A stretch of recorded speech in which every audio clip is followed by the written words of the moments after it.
this vehicle comes in with no heat. Now maybe you have the same situation, no heat. Now, do you check coolant? Do you just change the thermostat because that's what everyone's telling you to do? Or maybe that's what you've done in the past. Well, I'm gonna tell you, there's a lot going on here, and it's not as troublesome as you might think, but it's not as easy as it can be. All right, so we know the symptom, no heat, right? So I wanna kind of create a little checklist, a quick way for you to do like your own diagnosing. It's gonna be kind of fun to walk through this with you.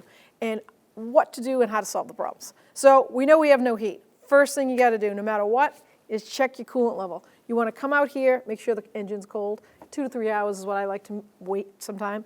Open this radiator cap, open it up, and it's full. Oh, well that's a good scenario, right? It's full, but you still have no heat. Put the cap back on and check for visuals. Check your radiator seams, check your water pump, make sure there's no like a old hardened antifreeze. You got no leaks, nothing like that? You guessed it, thermostat. Let's go right to it. Go ahead and go for it. It's pretty easy on almost every car out there. Now this particular one is on the actual lower radiator hose. Sometimes they're on the upper hose. It doesn't matter. You got a radiator, follow those hoses and it's gonna lead you right to this. And at 1A Auto, they sell the housing for a good portion amount of vehicles. And the reason why is because this, whether it's metal and it gets rusty and pitted, if it's hard carbon plastic like this, through the years, it actually gets to crack right in here and it won't seal properly. So I buy both of them. Go ahead and get both of them from 1A Auto before you do the job and you're all set. Now put this in, coolant's topped off, sealed, run it for 45 minutes. You should have great heat. If you have great heat, you are on your way. Next. Scenario number 2, same symptom, no heat. So you come out here, make sure it's cold, check that radiator, check it for coolant. It was low this time, it's not full. So you top it off. Maybe take a quarter gallon, maybe even a half a gallon. Put the cap back on and check for visuals. Because you could have small evaporation, like a little bit of coolant coming down. And that could have taken you 3 weeks to lose that coolant. So do a quick visual. Hopefully you find something, because I like finding visual leaks before they hit the ground.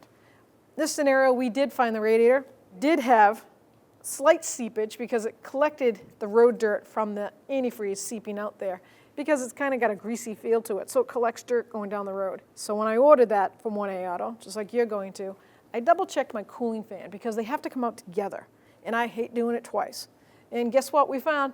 Our motor was seized. So it didn't have anything to do with the coolant because there's a manual fan on this particular motor, but that would have been an AC situation coming up because the electric fan has to do with AC. So do them together, do them once, get it over with. All right, here we go, scenario number 3. Same symptom, no heat. You come out here, you have no coolant. It's cold, you took the radiator cap off, you're gonna top it off, you do your visual, no leaks. External head gasket, you even looked for that. That's how far you went. No leaks. Dipstick, no white cream on it, no internal leaks. Tailpipe, no white smoke, no internal leaks. Now that you've topped it off, run it. While it's running, check these hoses. That's right, your heater core hoses, check them. One's really hot, one's maybe lukewarm or even cold. You know what that situation is. We have full coolant, it's running, engine's been running 45 minutes. We have a little bit of hot air on one side and ice cold on the other. There's no leaks outside, but what if that heater core is seeping? I'm gonna give you some scenarios. Take a clean rag, tap the carpet around the heater box. Yep, there it is. We have coolant. And you might even smell like someone's baking fresh cookies in front of you. Now we know that's impossible, but when you're going down the road, if you ever smell that smell of sweet cookies being made, it's probably antifreeze coming out of that heater core. And if it's a seepage, you're not gonna see it on the ground, but you're gonna smell it in that cab. Another one is the windshield. Check for an oily substance on the inside. If you walk towards your car and you had it running, say, just trying to get that ice off, but you have ice on the inside, well, that's a good indication. All right, so heater core is probably one of the worst ones you could do, other than head gaskets, but we're talking about jobs that you can fix fairly easy. Now, heater core is a 10 out of 10 for a DIYer. I'm not discouraging you. I feel you can do it. You might have the heater core outside in the engine compartment, and that is definitely only a couple-hour job.